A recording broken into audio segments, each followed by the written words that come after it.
Welcome to Soulful Pathways, where the journeys of two cousins, once separated by time and distance, converge after 17 years to explore the transformative power of the human spirit. In this space, we delve into the heart of personal growth, resilience, and the wisdom that life's experiences bring.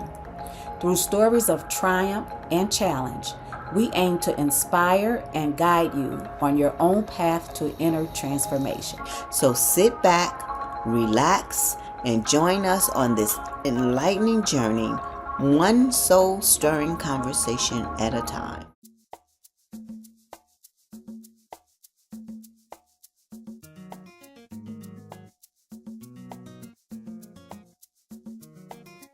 Hey guys, we are back. Those cousins ready for another episode of Soulful Pathways.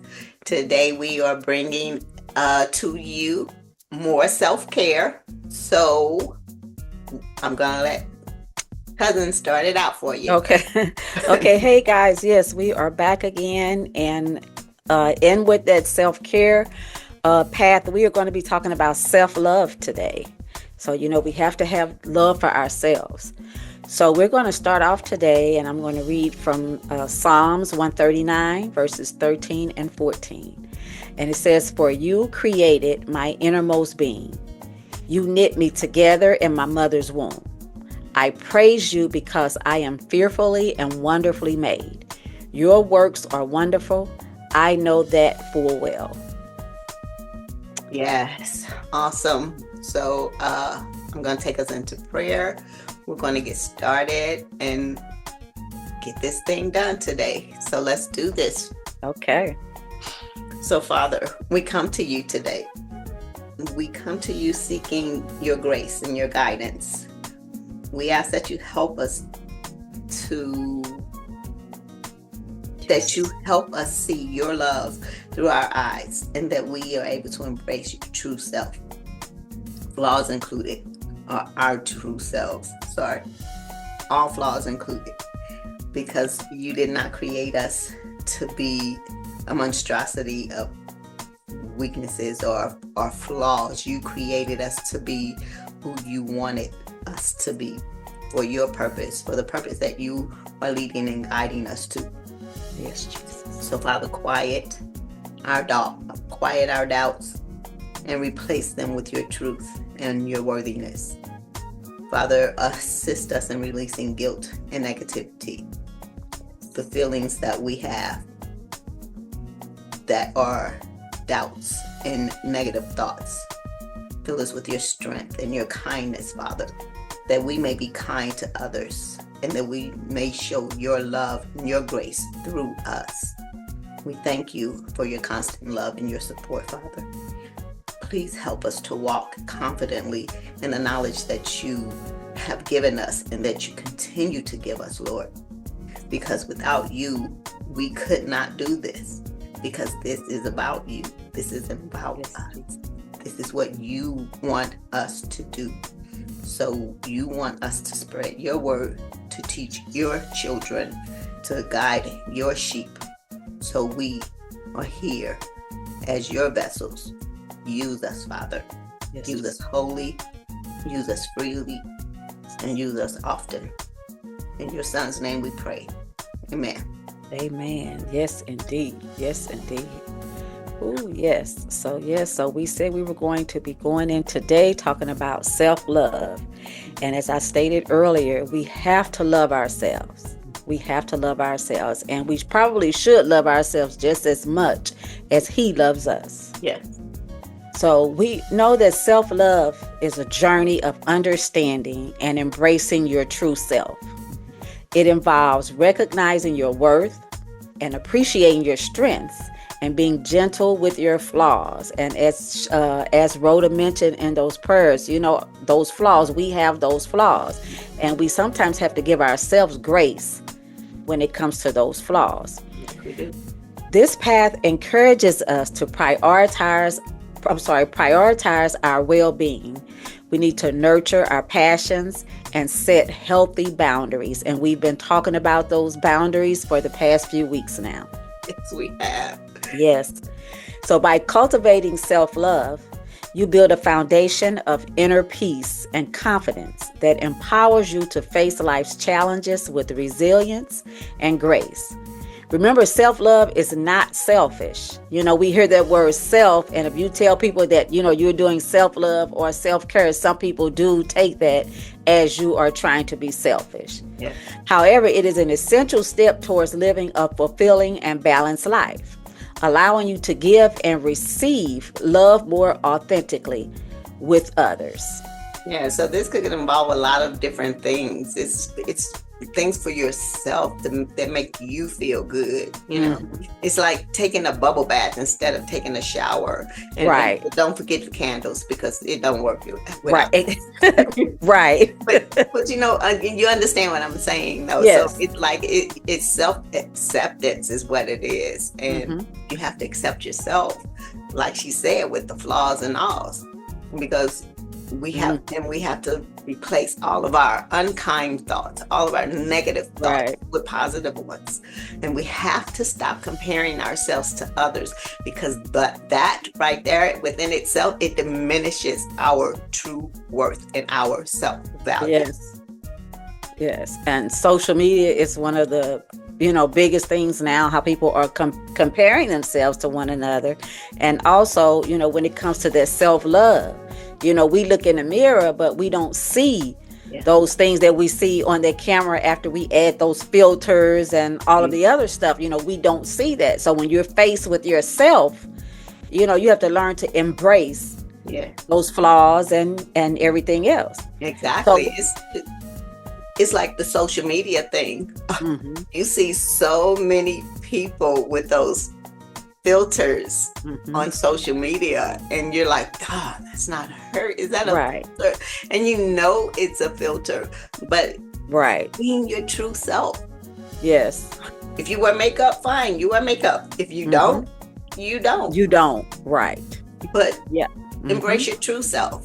Yes. And I think with the older I get, there was a time I may have said, oh, let me brush on a little something.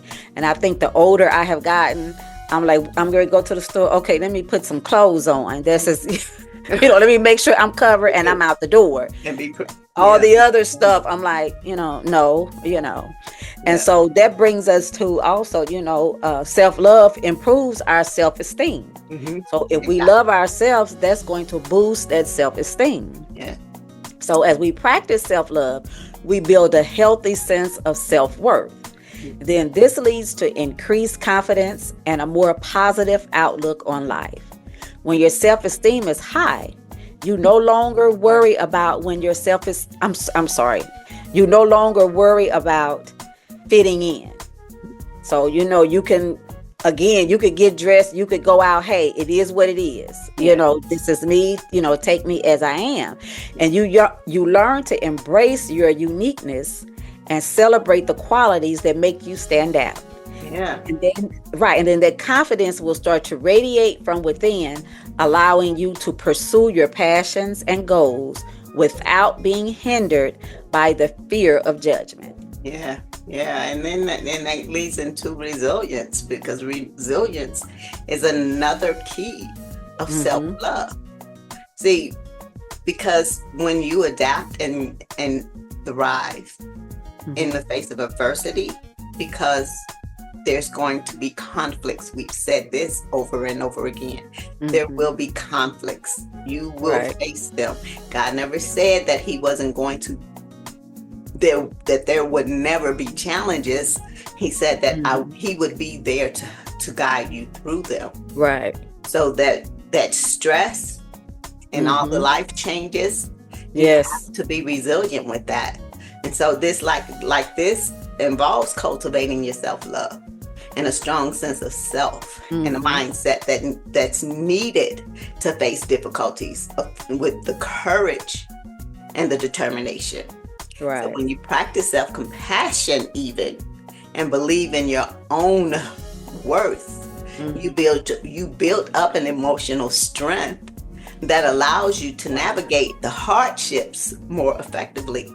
So when we are going through our grievous seasons, when we've had to face death or breakups in our marriages and in our relationships, building resilience will help to reduce those feelings of anxiety and depression. Right. Yes. So it helps us to overcome all of the hard to deal with grievous times. So Yes. it doesn't mean that we're going to avoid all of the struggles that we have, because we can't. We Right. just can't. So it rather it allows us to learn how to grow with them, how to turn those obstacles into opportunities for our own personal development. Right. So when we have to trust again the process, and we have to trust that we can build our inner strength so that we are able to resolve the conflicts that are going on in our mind when we Yeah. face these problems or these trials and these tribulations, and we have to create a strong foundation Right. that supports our mental, our emotional, and our spiritual well-being, because our spiritual well-being is a major part of being able to strengthen our resilience through these Yes. difficult times. Yes. And, as you were saying, and that inner strength, when we're just out here dealing with people on a daily basis, people can do and say some things to you. And if you have not built up, some type of, self-love, self-confidence, and you have that resilience, it's going to hurt. Yes. I know when, looking over this, I thought about, there's a gentleman that I guess that I'll just say my family comes in, contact with quite a bit. But every time he would see me, he would say, "Hey, funny looking." It was never by my name or anything. It was always, "Hey, funny looking," And it made me start to wonder, first of all, why are you calling me that? I'm not around you, that, I don't even play with you like that. So then that kind of sent things through my head. But then I really had to learn to control. If my confidence was not where it was, I would have reached, kind of like that thing where you go lower, because I could have thought of some things that I could have said. Yeah. But instead I chose, no, I'm going to, go over here. I don't even want to know why you call me that. And to this day, I have never asked. And I think the last time I saw the person, I don't believe he addressed me that way. But I think it had gotten to the point where when I see him, I just pretty much kind of block everything out and just keep it moving, Yeah, So, I know, because I had those same thoughts just now in my head, that when people say things to us that are uncomfortable, we have to build that resilience up in Yes. order for us to be able to not accept it, but to look past it. Right. And to, if you're going to respond in a gentle, calm way instead Yes. of going low, as cousins, Right. Right. Yep. And that's even in relationships, in order to keep those healthy relationships, so by loving yourself, you set a standard for how you expect others to treat you. And people say that all the time, and I don't think people really understand how true that is. Right. The more you allow people to do things or run over you, which, thinking back, yes, I probably should have stopped him from saying that. Actually, the very first time he said it, I probably should have said something, but how somebody says something and it kind of catch you off guard. Yeah. I'm just like, okay, but yes, I should have stopped that. And then it probably would not have continued on. Yeah. If I would have stopped it. Boundaries. Right. Yes. Boundaries.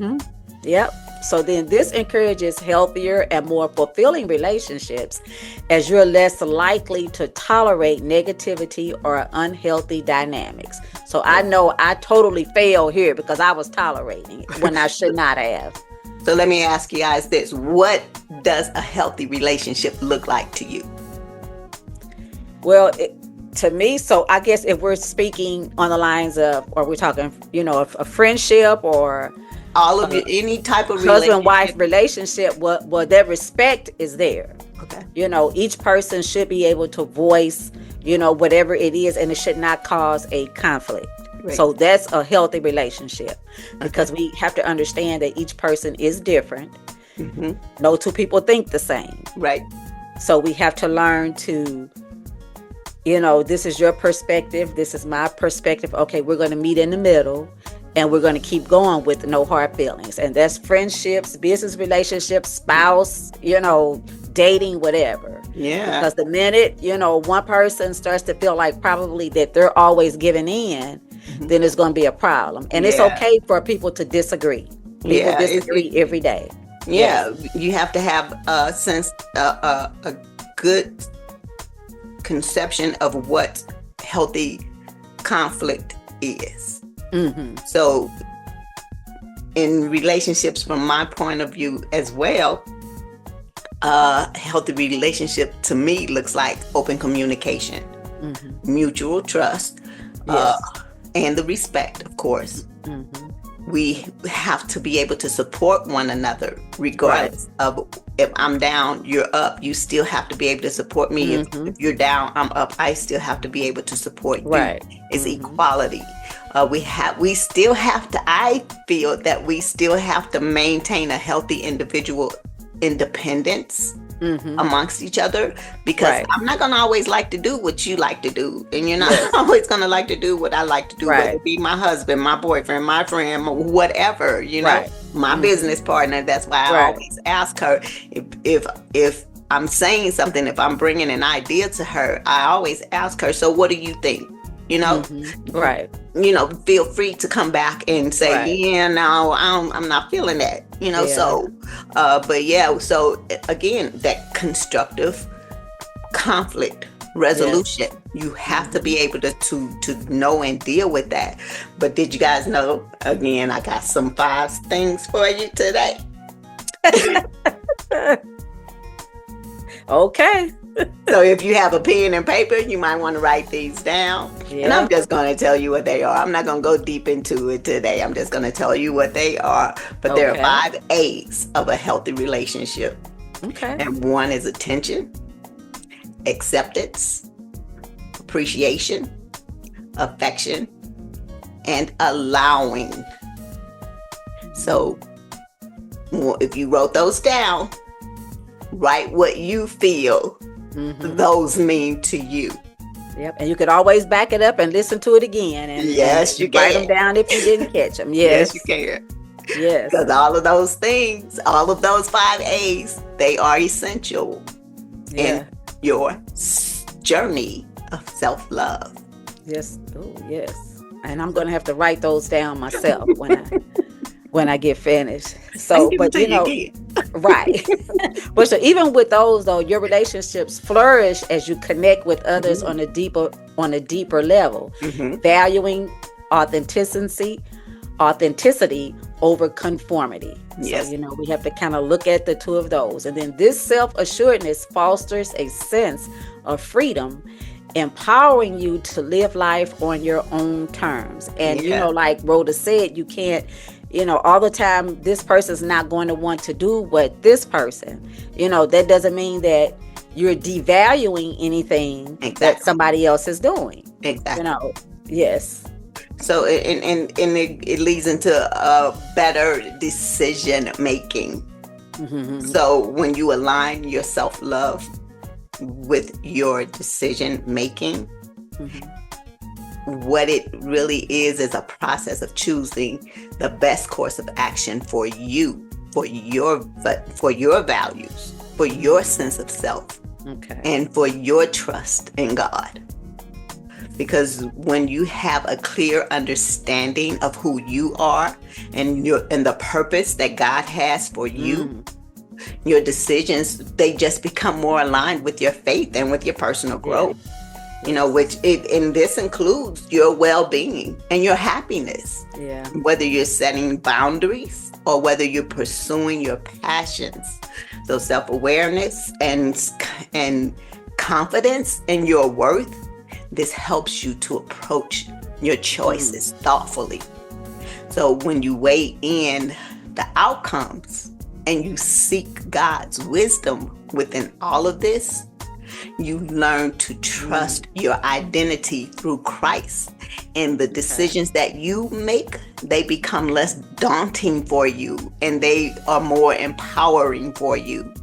Because Proverbs 3, 5, and 6, it reminds us to trust in the Lord with all of our hearts and to lean not on our own understanding, because you know He is going to guide you on those straight paths anyway. So with His guidance and His strength and His wisdom and His knowledge, it gives you that sense of self. So you have to make the decision to be at peace with any conflict that comes your way. Because when you settle in drama or conflict or negative mind thoughts, you just create a chaotic scene in your head. And you can't live in peace and you can't make good decisions with that. And you fail to realize that you are really not allowing God to guide you. Yeah, because we can't live in chaos. That's you can't accomplish anything in chaos. No, you can't.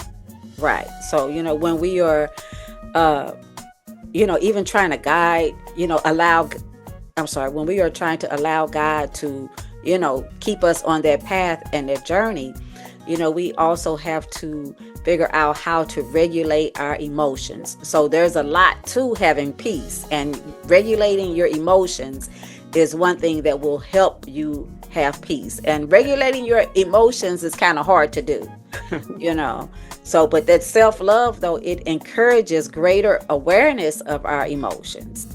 So then this awareness allows you to process your feelings constructively rather than suppressing or ignoring them. And as I'm going through this is almost like a therapy session for myself, because it's like it's bringing back those feelings of this man saying, "Hey, funny looking," and how I just kind of suppress those things.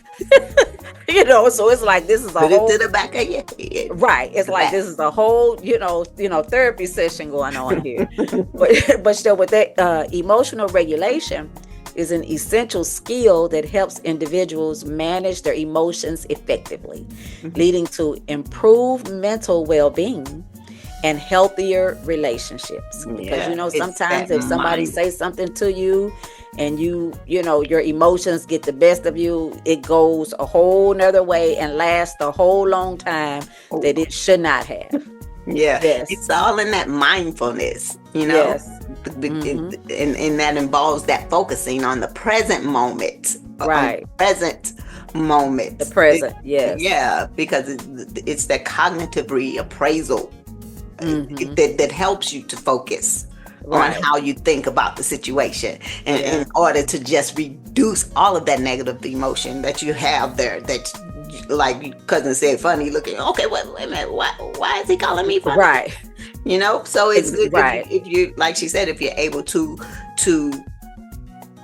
come into the present moment, and then you're able to turn all of that negative self-talk and all of that negativeness that's coming into your ears and hitting you from this side and that side, and you can turn that around. Create your own positive self-talk, because you really can. Because you're able to identify the triggers that are actually creating that negativity right there. And then it's helping us, it involves recognizing and understanding our emotions, as well as learning strategies to control and express them appropriately.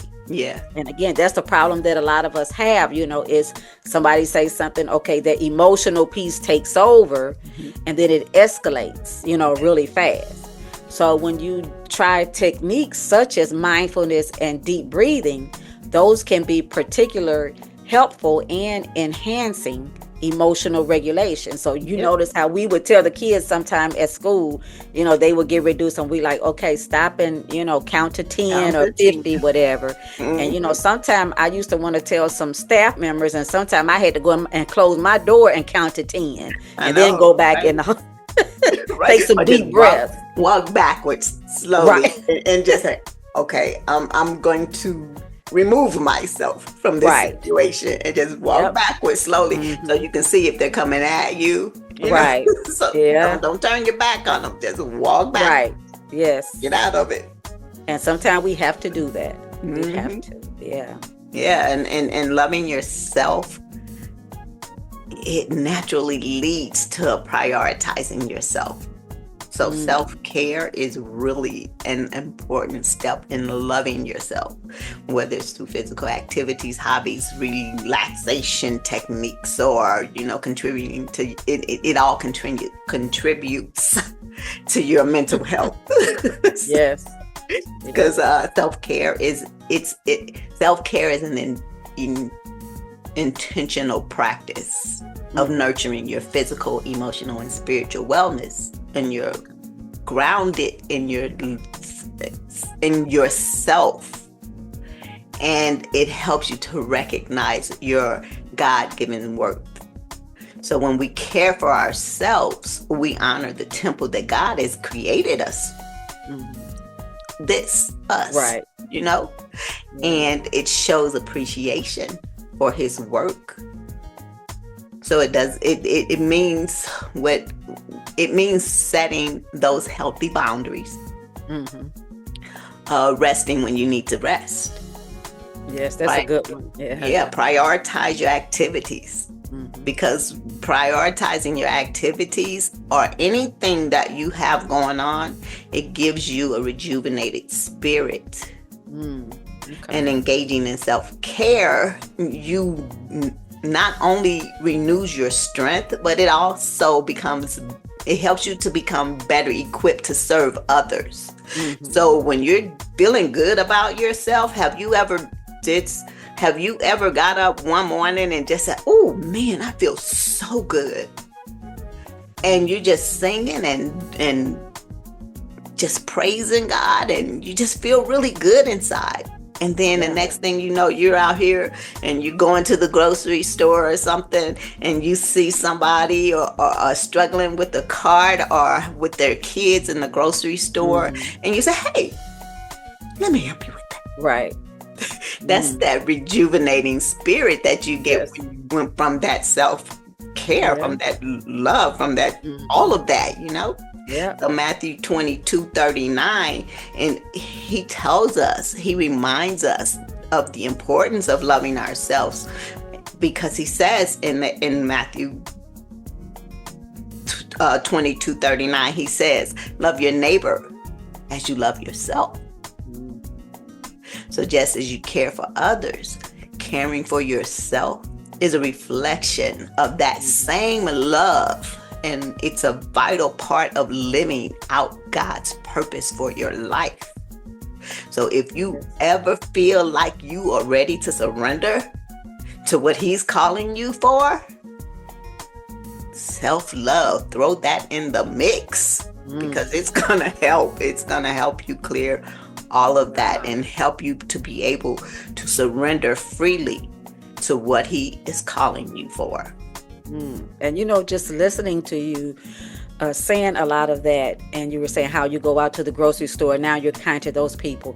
Yeah. Then it makes me think about all the mean things people are doing now. So then you have to go back and wonder, okay, so are we not, we're not loving on ourselves. Right. And again, then it kind of goes back to that, social media. We're seeing stuff here and we feel like we are here, and now we're mad. So we're mad at ourselves. So we are unable to even offer love when we go out, because again, we don't have that self-love.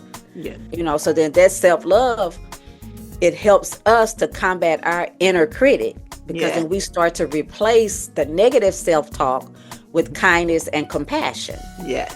Which is essential for mental well-being. And a lot of times when, I've been reading they call that cognitive reframing. So you're Mm-hmm. trying to change the way that you are thinking and think in a more positive way. And that's a little hard for some people to do. Mm-hmm. So cognitive reframing is a psychological technique that involves changing the way you perceive a situation or experience. Mm-hmm. It is a way to view challenges, thoughts, or emotions from a different perspective, Yep. often one that is more positive or constructive. Mm-hmm. And we have to learn to, if I get up and I say, I don't like this because of this, this, and this, and then I have to figure out how I need to rephrase that. Mm-hmm. Maybe I'm just a little uncomfortable with this, but if I do this, I know I can make this better. So you have to kind of start putting that positive, spin on things. Mm-hmm.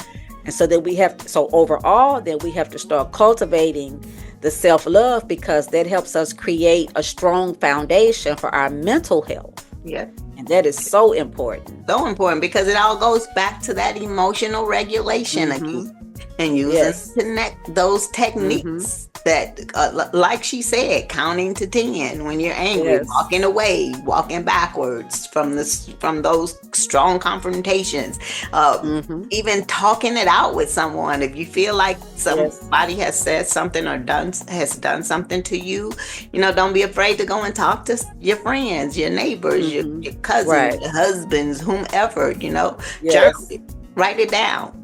I know a lot of times at work when I am frustrated and I don't want to talk about it to anybody at work, because that's all that's around me, I'll grab my book and my pen and I'll get to writing it down, talking about how I feel and what just happened, and then I meditate on it, because I'm recognizing those triggers, and it's always said that when you are that complaining is a form of not disrespect, but complaining is a form of disobedience. Okay. So I can see that. Yeah. But a lot of times, like I said, I'm guessing it's the way that you complain. Because if you just complaining all the time for every little thing, every little nitpicked thing, I can see that as being a form of disobedience. Right. But when you have to get those feelings out, get them out that one time and then leave it alone. Yes. Because you're right. Some of us will start complaining and it will go on and on. Have you ever met those people that, and then you see them coming and you're like, okay, I know there's about to be a complaint coming somewhere, and it just, little things, and and then you try to say something positive, to help them turn around, and eventually they'll start to notice, because then this one lady, she would say to me, here you go, telling me to look at it this way, because I guess she knew once you came to me with that complaint, I'm gonna listen. And then I'm okay. Now, how are we gonna turn that around so tomorrow you don't have to walk in here and say the same with that same complaint? Yes. Yeah, and I'm gonna turn that around on you, because I've caught myself at times complaining about the same thing over and over again, and I've caught myself. Yeah. And I've had to say, okay, what you doing? Listen to what you're doing. Yeah. And stop. Yeah. You talked about it here. Yeah, but maybe again, think about this. When we are complaining about it, are we talking to the right person?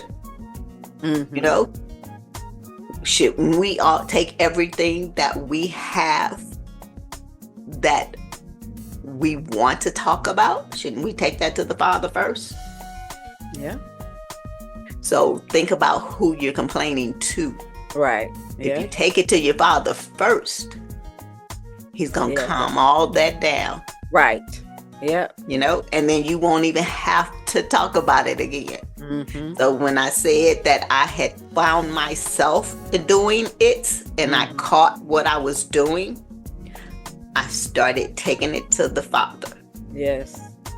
And I even think about, just even here lately, like within the last few months, it has been like I will start something will start stirring inside of me, and it's like I feel like I either need to complain about it, I need to be mad about it, something needs to happen. And then, like you say, but then I sit down and I take it to him. Yeah. And then probably within the next few minutes, I have even forgotten whatever it was, So I'm like, okay, so that must not have been important. Exactly. Because it's totally gone, But again, that takes work, for people to, learn how to, get that self-love in there, learn how to regulate those emotions. That takes work, but it can be done.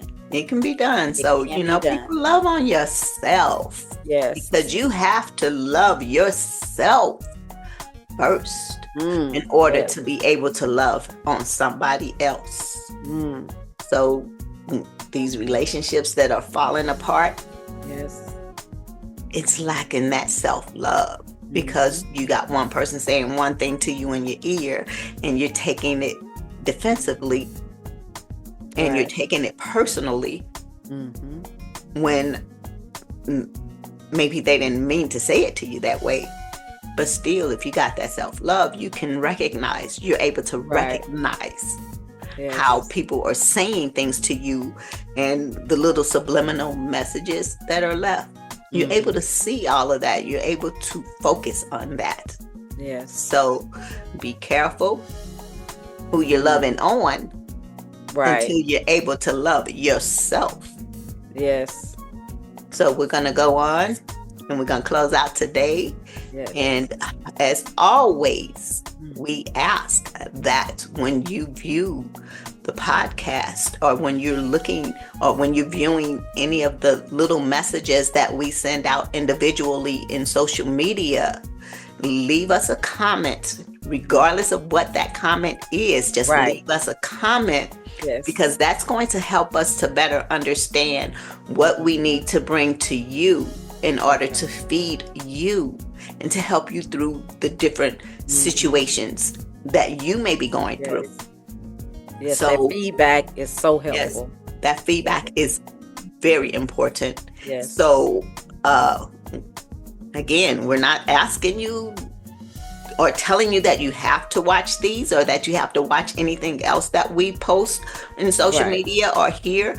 We're just asking you that if you've viewed it, and versus leaving a like is great. A like is wonderful, but that feedback is the most important thing. So when she does her 7 at 7s in the morning, leave her some feedback, comments on that. When I post those little here and there messages in social media, leave a comment, leave some feedback. Leave some feedback. Yes. Even with the podcast here, please leave feedback. Like, subscribe, and keep pressing on. Right. If there's something in the podcast message or any other thing that resonated with you, just kind of leave a little message about that. So, that helps us to know that we're on the right track. Right. Exactly. So, Father, we do pray that you are blessed by all of the messages that we offer here in the podcast that we present to you, in the 7 at 7s that we present to you, and in all of the other little separate messages that we post, whether it be a video or just some type of little saying or little quick thing. Right. Hope that we are blessing you with all of this, and that you're able to find yourself and the power beyond the experiences that where you may have lost. Okay, and I'm not cutting this out. I know that's right. That's the way I'm looking at it now. It's like, hey, it is what it is. It is what it is. We're not trying to be perfect. This is us. Yeah, so we honestly pray that you're able to find yourself in your power beyond the experiences where you may have lost it, and may God guide your voice, shape your thoughts, open your eyes and your ears, and may you have a blessed and wonderful day. May He fill your heart with kindness towards others, and may you move throughout the rest of your day with joy and a refreshed spirit. Love on yourself. Love. Yes. Yes. Go take a bath with the candle, Right. the bubble baths. Go Yes. Yep. And love on yourself. love Yes. on yourself. So be blessed, people, and have a great day on Great purpose. day on purpose. Yes, indeed. See you next time. Next week.